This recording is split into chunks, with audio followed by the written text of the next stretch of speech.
This episode is brought to you by Anchor.fm. If you haven't heard of Anchor, you should definitely check them out. It's a super easy tool that anyone can use to create and distribute their podcast. It has everything you need, and you can do it all from your computer or even your phone. Need your podcast cover art? There's a tool. Music and sound effects? They have you covered. Want to record on the fly? It's easy with the app. Now you may be saying to yourself, I already have a podcast. No worries, just create your account, upload, and publish to Spotify, Apple Podcasts, and many more. Looking for some walking around money? Anchor connects you with advertisers who match your brand. It's a one-stop shop for all of your podcasting needs. Download the free Anchor app or go to Anchor.fm to get started. Hi, welcome to BizQuik. I'm Julie. And I'm Corey. And today we have Armando Jacox from Denver, Colorado. Armando is the owner of Foothills Roofing and Exterior. Welcome, Armando. That's right. You're listening to BizQuik. This is where Julie and Corey provide quick and useful information to small business owners. BizQuik is the podcast where small business owners get to showcase their businesses and receive expert advice and guidance in areas many entrepreneurs struggle with. And you, the listener, get solutions, tips, and tricks on real-world topics that many small business owners face. Julie and Corey are the experts small businesses hire when they need solutions. And the BizQuik podcast is just one way they deliver those solutions. Let's start the show. Hi, thank you for having me. Thanks for being here. So let's get started. Why don't you go ahead and tell us a little bit about your business and what brought you to our podcast? Yeah, a little bit about Foothills Roofing and Exteriors is that we started about almost 2 years ago now, and I started out as a door-to-door salesman here in Denver, Colorado, just going around, asking people for a roof inspection, and that was back in 2011. And then I moved my way up to being a project manager, and then eventually a sales manager, and then eventually a partner in that company. And so after being a partner there for a few years, I started to have some different ideas about the business and the direction that I wanted it to go. And my other two partners just weren't on the same page, and I was just feeling discouraged. I just kept getting my ideas like shot down one after another. And I just, it was not really what I wanted to do, and I started to just feel questioning everything, type of situation. And so I started to have these ideas, and maybe I should go on my own, and people started to kind of encourage me to explore that. And I started to explore it, and then I ended up putting a business plan together. It took me about a year to do the business plan. And I started to, dial in my numbers, the capital I was going to be needing, and the people I was going to need, and just everything, and then I ended up launching it, and it was just by myself, just me and my roofing crew right behind me. I would sell the job and then schedule the roofing crew, and I did everything. And, I did that for about a month, and that was kind of how Foothills got started. And with pretty quickly, a lot of it learning the ideas that I've taken from my membership in the Arte syndicate groups, I was able to grow the business from 0 to 12 million, or sorry, 0 to 2 million, not 12 million. 12 million would be wonderful though, wouldn't it? 0 to 2 million in 12 months. Yeah. Nice. That's fantastic. I laughed to myself when you talked about how you started out doing the door-to-door sales, and thought to myself, I've never had to do that, and I'm kind of grateful for that. And I'm kind of, Corey, have you ever done door-to-door? No, I'm not a salesperson at all. So. No, he's definitely not. The fact that we see his face on this podcast as we're recording it is probably... It's enough for me. He's out of his comfort zone there already. So yeah, door-to-door is pretty hardcore. Door-to-door is pretty hardcore, for sure. Yeah, I love it. But to go from door to door all the way to, starting your own business, and what was the timeline on that? 7 years. 7 years. Okay, so that's still that's fast tracked, right? Looking back, I wish I'd have done it sooner. I'll tell you that. Number one thing we hear, we wish people wish they would have done it sooner. Yeah. What was the process like for you with the business plan? I'm terrible at that kind of thing, at business planning stuff. And that's actually been one thing that stopped me from pursuing my own business was the business plan. I knew I needed one. I knew I had a plan, but I just didn't know it was just very daunting and overwhelming for me. So I just went online, I just basically did a Google search, like easy business plans online. I found some software called Live Plan, and Live Plan is just like $20 a month, and it walks you through, like it just kind of like asks you the questions that you need to answer, and then it just like basically it prompts you, and you just answer the questions. You prompt, you get answered the questions, and you do that over a series of like outline and that they give you. And that was basically it. It took me, and each time I was answering a question, though, it forced me to go through a thought process, and go through like, well, I haven't planned really the contracts, and like, what is that going to look like? So I had to like go through the whole thing of like making our contracts and like working with an attorney and, kind of going through all of that, like, the authorizations that we need. There's just a lot of like contracts that go with doing a roofing job.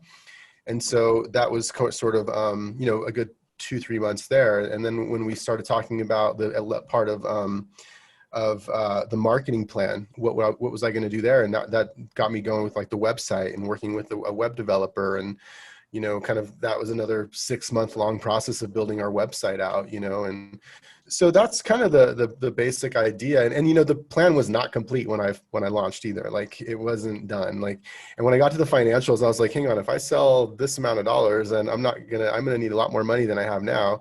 And so I was just kind of like in the situation where I started to get kind of nervous and kind of scared. And I started even at one point completely questioning everything. And I was just about ready to just drop out. And I made a call to a business coach that I work with. I was at the airport on a roofing seminar thing that goes over like financial planning. And I called her, just like freaking out. Like, I can't do this. Like, I'm not going to do it. This is too crazy. Like the accounting alone is just too overwhelming for me. I'm going to stay where I'm at. That's it. I'll accept it. I do well. I have a good job. I talk to We were laughing so hard because, well, first, it's amazing to me. Well, it's not surprising after, we've been doing this business for a while now, how many people really get thrown by the business plan. And, there's a lot of resources out there that are available, but that's probably the thing that trips people up the most. And then they kind of lose themselves in it along the way. So kudos to you for working your way all the way through it. Well, I mean, yeah, that, and then like you're talking about the numbers as well. That's always, especially for somebody who doesn't have a background in finance or accounting or owning a business, whatever. We were working with been working with a client and like working through projected financials and all of that. And, we got kind of at the end and his eyes just lit up like, oh, I'm going to have all this money. And I'm like, no, it's going to be a lot smaller than that. I was like, these are very, very raw numbers. I was like, and I didn't even bother to tell him that he's going to have to pay taxes. So yeah, it's interesting. So with your business, living there, being there in Denver, I would imagine that you're fairly seasonal, considering you're working on roofs and there's snow and ice and all that. It is. Yeah, it is. It is a seasonal thing. We're kind of different. We intentionally decided to do this product that you can install. That's sort of like winter cold install friendly, and so that we only install that one product that we just and it comes in two not colors, two types. So like one thing that is kind of with us, what we did is a little different. We only install this type of roofing called impact resistant. And so it's a little bit controversial in the roofing industry because a lot of people don't like us because of that. We give everyone a free upgrade to an impact resistant roof. We don't care what you have on the roof now. We always give everybody impact resistant, and we have 2 levels, a 3 and a 4. And so both of them are cold weather friendly.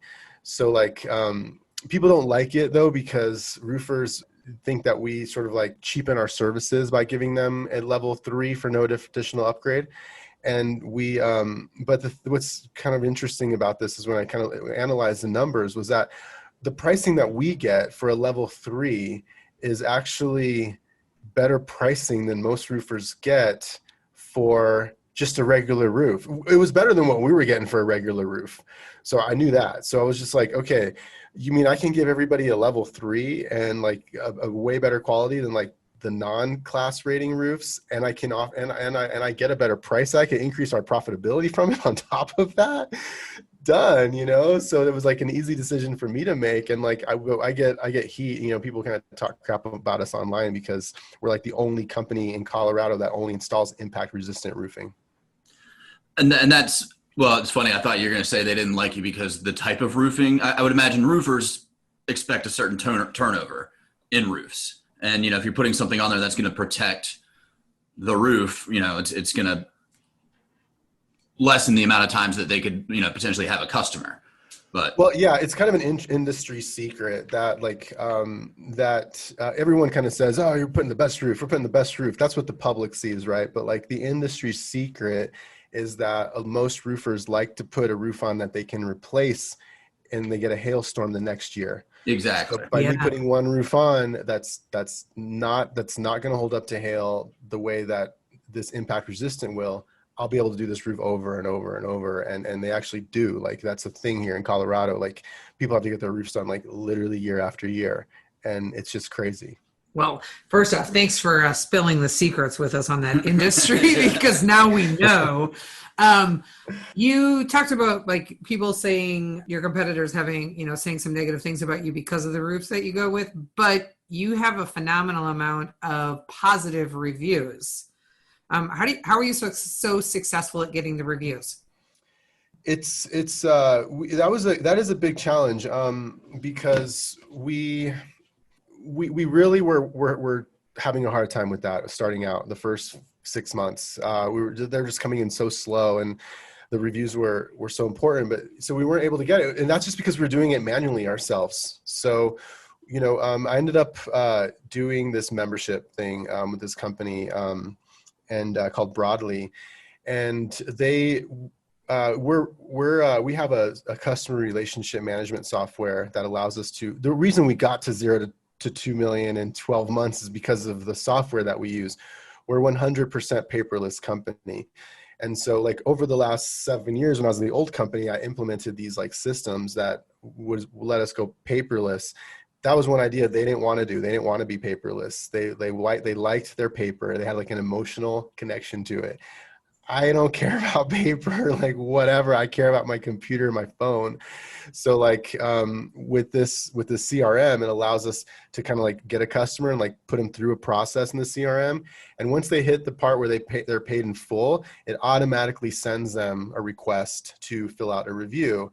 And within like literally 2 weeks, we had like 20 new reviews from just that process, like that change, that little change that we made. 20 reviews, and then we kind of got the rest by just like telling we were very big on like, hey, everyone's like, we're so happy with you, say, hey, we're going to send you a review request here fairly soon. And but the key there is like not making my sales guys do it. Like that was why we were struggling. I'm like, did you send the review request? And like, they're like, no, I forgot. So we just had to make it automatic, so I feel like any business, if they can automate that review request, I strongly recommend it, because then when they don't respond, then they'll send them another. It sends them 3 reminders like week after week, and then in that time frame, we will also talk to them and remind them. So like they're getting hit a lot with like, hey, can you do the review? Can you do the review? And then they go ahead and do it once they get like that second or third reminder. Yeah, it's those reviews they're important for small business owners, and I feel like I'm constantly pimping for reviews, like asking people, hey, go review. So it's interesting that you've taken that approach of automating that, and I like that. I think we're going to be looking into that. Yeah. Yeah, for sure. And one of the things that like that was one of the things that impressed us when we were checking out your website, but that opening video there on your homepage, which we discussed, is something that you did. Can you tell us a little bit about that? Are you talking about the Foothills website? Yeah, the Foothills. Yeah. Okay. Yeah. Are you talking about the customer testimonial? Well, so we checked out the testimonials, and that's where I was just blown away at how many reviews you had within the past 12 months. But then I was also talking about that the video on the homepage. Okay. Yeah. So we have, we're just doing so many videos so I lose track of them. And then our web marketer uploads them to the website. But yeah, I think the one you're talking about is it's It's the one that obviously it was taken with a drone, and it's just showing off the rooftops. Okay. Yeah. Yeah. So as far as man, that's like a whole other topic of videos and like marketing production and stuff. Like it's been such a long, hard road with like getting our marketing and videos on point. Just to kind of touch on that Google thing though, one of the first things that I did was get Google My Business set up. And when I set it up, I thought I optimized it. And when I like started working with our web marketer, she's like, this is like needs a lot more work, because you can like optimize your Google My Business, and that helps a lot with like SEO, you know, and people searching services. So like the Google reviews, and then in conjunction with Google My Business, was able to like, I think we've through the pandemic, we've been able to get a lot of leads from Google because I think of those two reasons, the reviews and My Business. And then on top of that, we have a YouTube channel that we put all of our videos on, and you know that's owned by Google. So when people are searching roofing and they want to, Google will put our videos up towards the top, and we get people all the time telling us that, yeah, you know, I saw your reviews, I even saw some videos, and you know, we're interested in getting a new roof. And so, but the video production is, we ended up hiring in-house videographer to work here as an employee. And they're just on the fly, like always. We make so many. I mean, we just made 2 yesterday and like 3 the day before, and we're just like cranking out videos like crazy. Like we go to the customer testimonials are huge. So like we just, you know, I asked the customer, hey, all they want is like time. The customer really wants time with me, like as the owner. They want to like hang out with me, and that's cool. Like I do that. So we did one recently where I stayed with her, like I took my whole family, my wife and my 2 kids, and we went to their house, and they made dinner. This customer made dinner for me and my family, and we had like an evening with them. And she gave us like this really good review on camera. Wow. And yeah, it was. I have a 2-year-old who's nuts, by the way. And they were just like so nice to them, and just like really sweet to my kids, and like they're just like, Armando, this is the best roofing experience I've ever had. Like this is so cool. Like thank you for coming over. And like to me, that, and our project manager came, Egan, he was also there with us. And like to me, that's what gives our company like the heart and soul and personality, like doing stuff like that. We wanted to take a quick break to tell you more about SB Pace, the small business consulting company that makes this podcast possible. SB Pace, which stands for Small Business Planning, Advising, Coaching, Expertise, focuses solely on helping small businesses and entrepreneurs. Are you looking to start a small business of your own? SB Pace can get you up and running with a solid foundation that's built to last. Are you an existing small business in a slump, or just looking for ways to improve what you do? We can help with that. Are you ready to take your business to the next level? SB Pace is the partner you need. You can find out more about SB Pace and what we have to offer by visiting our website, sbpace.com. That takes relationships with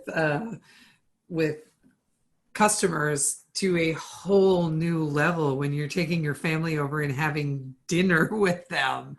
That's amazing. I also want to say it's pretty, if I'm doing the math correctly, your 2-year-old is as old as your business. So jumping off and starting your own business with a kid on the way, that's I'm sure that was pretty difficult for you. That was, oh man, I can't even tell. I was in a basically constant panic that first month. I mean, there's no way to run. And honestly, if it weren't for what I've learned in the MFCEO project, and for having a group like Arete, like to kind of like, you know, being even just, I mean, I participate in Arete and I do posts and I do stuff like that, but just like lurking, even like watching people, like it gave me so much encouragement that first month. I mean, I was terrified, you know, I literally, and then I had to go home and still be with my kids, and I didn't want to like give that energy. And my wife, I'm sure, could sense it, but I was trying to, you know, put on a strong face. And, you know, during that time I was also reading the David Goggins book about mental toughness, you know, and creating callous of the mind. And like, I was able to work through that time, that first month where I was in a constant state of panic, by listening to MFCEO project, by being on our Arete group, by listening to the audiobook of David Goggins talk about callous of the mind. And my mind became calloused to those really intense, like, you know, jumping off this cliff and not knowing you're going to land, while I have like a 2-year-old. And if this doesn't work out, he's not going to eat, it's just, man, that was so crazy. And, and honestly, what Andy Frisell has taught about, like, the fear doesn't completely go away or anything. He talks about now he's got anxiety. He can't go to work sometimes. It's so bad, and it's just kind of like, I've kind of starting to get a little more comfortable with being uncomfortable. And but that first month, was huge. For our first month, we sold I personally sold 160 grand in roofing, just me alone. So like, I'm a very aggressive salesperson. And so like so yeah, after that, having all that success that first month, it definitely helped some of the fear. Like, I was like, you know what, Yeah. I'm excited. Actually, this is like, I was able to kind of convert that fear into excitement and really just kind of go with that. That's that's a great story. Certainly with the callous of the mind, and that's Dave Goggins' book is Can't Hurt Me, right? That's the yeah. It's a really, really good book. Highly recommend for developing mental toughness. And for our listeners who aren't aware, I always like to say when somebody mentions Arete, when a guest mentions Arete, that is Andy Frisell and Ed Milet's entrepreneurial group that they have, and they've had for about 3 years. Am I correct on that one? It's been 3 years. Yep. Yeah. Yep. And it's just an amazing group of entrepreneurs that really support and help each other. And that's actually how we came to connect with Armando, through that group. Yep, absolutely. Yeah. I wanted to shift because I know you've got a little side hustle that you got going on with the media company. Yep. You want to tell us about that as well? Yeah. So like through the pandemic, we knock on doors a lot to generate business, and so that's kind of the way roofing goes. But through the pandemic, we weren't able to do that really, so I really had to look at other ways to market ourselves and keep getting more clients, more business, more customers. And so I had this van that we had a utility van, and I was just kind of like thinking like, I was really trying to think outside the box. Like, I was being as creative as I could. And I was like, and my mom had some issues. Like, my mom was like really worried that she wasn't going to be able to get food. And when the quarantine was happening, and nobody knew how bad it was going to be or how long. And I just thought to myself, I wish I could just like call someone over there to like just take my mom food, just go to the grocery store, pick up some food and take it to her, and like, she was a little concerned about the prices. I ended up giving her just Amazon. I was lucky enough to be able to have the resources to just, go online and send her some groceries like that. But I got to thinking, there's a lot of people who don't have that, and I wonder, then my wheel starts turning, and I was like, man, I could repurpose this van and turn it into like a free delivery for people who are vulnerable during the pandemic. And that would be a really great way to kind of get our name out there some more too, and be like, hey, we have a van, we'll deliver food and groceries to you for free while you're stuck at home. And we do it for the most vulnerable in our society. And we teamed up with food banks, and we started delivering. We probably served over 3,000 people we delivered food to during like the very beginning of it, like in April, May.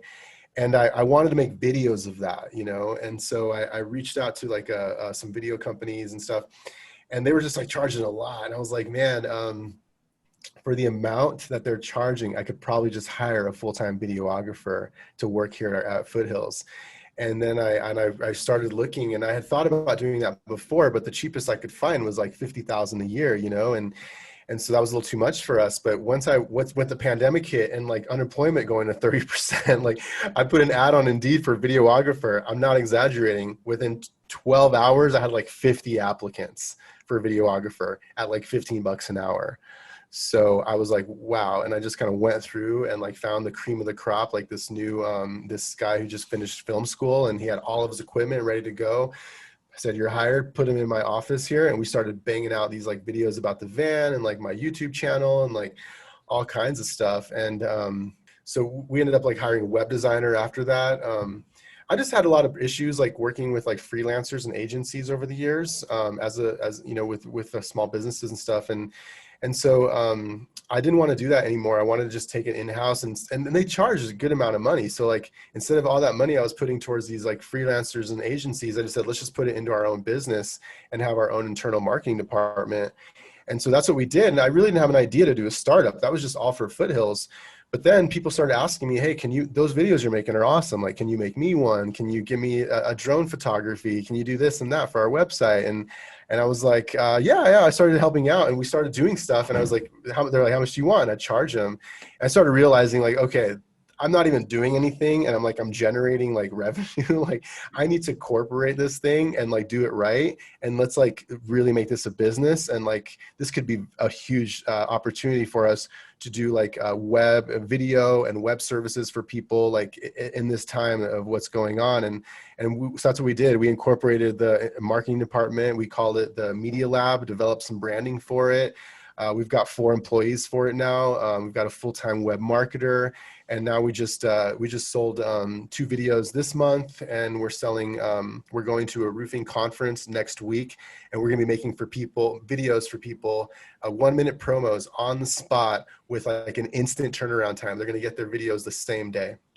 Wow. So before we even comment on that brilliant Media Lab pivot that you made, we would be remiss if we did not acknowledge what you did for the vulnerable people during the pandemic. So that was really great. Kudos to you. And I'm sure that you impacted a ton of lives in a really positive way. And the, payback on that will come back to you for years to come. So that was, well done on that. Thank you. Yeah, I tend to gloss over that, and like, and because it was just, but man, some of the things that happened during that time, I honestly, I try not to think about it that much, because it's very heartbreaking, and it's still bad right now. Like, there were some folks who they literally had no food. There's one person who had like crackers. She was living off of crackers and water. She was afraid to go out because she thought she's going to get COVID and die. An elderly woman, and when we saw her, because I hired somebody to drive the van around, and he saw her, he was just like, broke his heart, and he gave her this box of food to get her going for another 2 weeks, and then we kept bringing her stuff.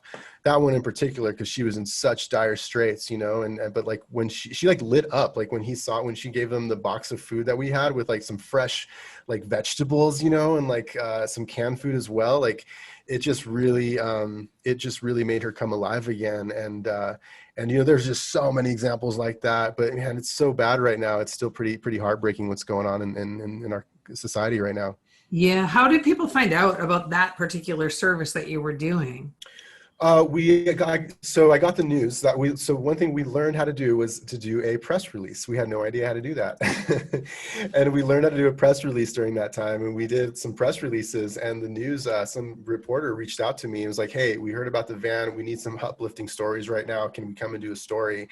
And we did that the first week, and they put us on the news on a Sunday, and like Monday, I had a line dedicated to the van, and our phone was just blowing up. I mean, we were busy doing deliveries all day, like 40 hours a week for, probably about 2 months. We did that mainly because the news helped us out. Wow. That's amazing. Now on to the pivot. I will say this, I think small business owners don't realize the importance of imagination, mm-hmm. right? And mm-hmm. I know we've definitely learned about imagination through Arete, right? It was a big, huge topic, and using your imagination to help like improve or build out your business. And your use of imagination is really, really clear in how you've been able to grow and expand and make pivots in your business. So have you always been able to do that successfully?